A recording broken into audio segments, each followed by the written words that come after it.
বিসমিল্লাহির রহমানির রহিম। প্রিয় ইজমে আলো জাকির চ্যানেলের শ্রোতা বন্ধুরা, আসসালামু আলাইকুম ওয়া রাহমাতুল্লাহি ওয়া বারাকাতুহু। প্রথম রাসূল নূহ আলাইহিস সালাম এর সততার বিরুদ্ধে যে 5টি আপত্তি তোলা হয়েছিল, সর্বশেষ ও সর্বশ্রেষ্ঠ রাসূল মুহাম্মদ সাল্লাল্লাহু আলাইহি ওয়াসাল্লাম এর বিরুদ্ধেও ওই অভিযোগগুলি তোলা উত্তরাধিকারী হিসেবে সমাজ সংস্কার মোত্তাকি আলেমগণের উপরে নবুয়তের বিষয়টি বাদে বাকি 4টি অভিযোগ যোগে উৎখাপিত হওয়াটাই স্বাভাবিক। নূহ আলাইহিস সালাম যেমন দীর্ঘকাল যাবৎ নিজ জাতির পক্ষ হতে অবর্ণীয় নির্যাতন ভোগ করা সত্ত্বেও তাদের হেদায়েতের ব্যাপারে নিরাশ হতেন না, প্রকৃত সমাজ হিতৈষী আলেম ও নেতাগণেরও তেমনই নিরাশ হওয়া উচিত নয়। নবী পরিবারের সদস্য সত্ত্বেও ঈমান না থাকার কারণে নূহ আলাইহিস সালামের স্ত্রী ও পুত্র যেমন নাজাত লাভে ব্যর্থ হয়েছে, তেমনি এ যুগেও হওয়া সম্ভব। কাফের ও মুশরিক সন্তান বা কোনো নিকট আত্মীয়ের মাগফিরাতের জন্য মহান আল্লাহ তাআলার নিকটে দোয়া করা জায়েজ নয়। ঈমানী সম্পদই বড় সম্পদ। আল্লাহ তাআলার নিকট ঈমানদারদের মর্যাদা সর্বাপেক্ষা বেশি, যদিও সে দুনিয়াবী জীবনে গরিব হয়। ঈমানহীন সমাজ নেতা ধনী লোকদের খুশি করার জন্য ঈমানদার গরিবদের দূরে সরিয়ে দেওয়া যাবে না।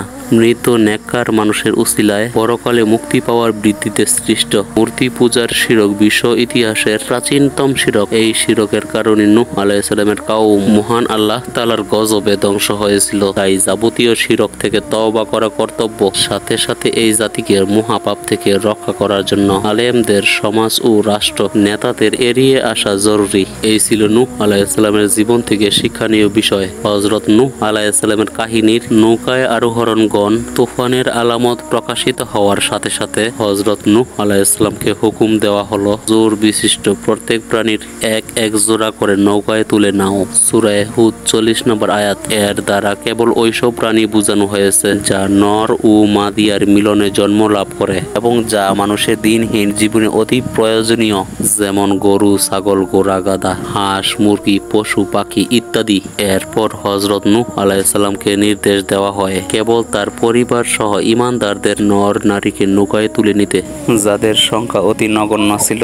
সূরা হুদ 40 নম্বর আয়াত। কিন্তু সঠিক সংখ্যা আল কোরআনে বা হাদিসে উল্লেখ করা হয়নি। কিন্তু আব্দুল্লাহ ইবনে আব্বাস রাদিয়াল্লাহু আনহু হতে বর্ণিত হয়েছে যে তাদের সংখ্যা ছিল 40 জন করে পুরুষ ও নারীর সংখ্যা মোট 80 জন। প্লাবনের পর তারা যে স্থানটিতে অবস্থান করেন সে স্থানটি ইরাকের মোসেল নগরীতে বসতি স্থাপন করেন।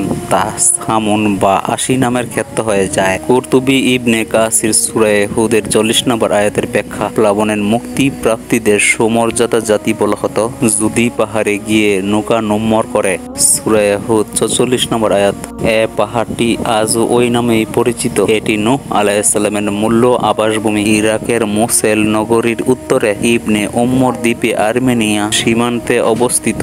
এটি একটি পর্বতমালার বিশ্বের নাম। এর অপর এক অংশের নাম আরাফাত পর্বত। প্রাচীন ইতিহাসে উল্লেখ রয়েছে যে ইরাকের বিভিন্ন স্থানে উক্ত কিস্তির ভগ্ন টুকরা সমূহ অনেকের কাছে সংরক্ষিত আছে, যা বরকত মনে করা হয় এবং বিভিন্ন রোগ বিধিতে আরোগ্যের উদ্দেশ্যে ব্যবহার করা হয়। উল্লেখ্য যে নূহ আলাইহিস সালামের পুত্র কাফেরদের দলভুক্ত হওয়ায় মহাপ্লাবনে ধ্বংস হয়েছিল, কিন্তু নূহ আলাইহিস সালামের স্ত্রীর সম্পর্কে কিছু বলা হয়নি। এতে স্পষ্ট হয় যে তিনি আগেই মারা গিয়েছিলেন।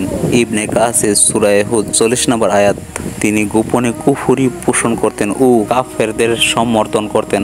নূহের স্ত্রী ও লূতের স্ত্রী সরাসরি স্বামীর নবুয়তের উপর বিশ্বাস স্থাপনের ক্ষেত্রে খেয়ানত করেছিলেন বলে স্বয়ং মহান আল্লাহ তাআলা বর্ণনা করেন। নবীদের স্ত্রী হওয়া সত্ত্বেও কুফরির কারণে তারা জাহান্নামী হয়েছেন। প্লাবনের সময় নূহ আলাইহিস সালামের স্ত্রী জীবিত ছিল না। সে কারণ গজবের ঘটনায় বর্ণনায় কেবল পুত্র ইয়ামানের কথা এসেছে, কিন্তু তার মায়ের কথা আসেনি। এই ছিল নূহ আলাইহিস সালামের শিক্ষণীয় ও নৌকায় আরোহণগণের কাহিনী।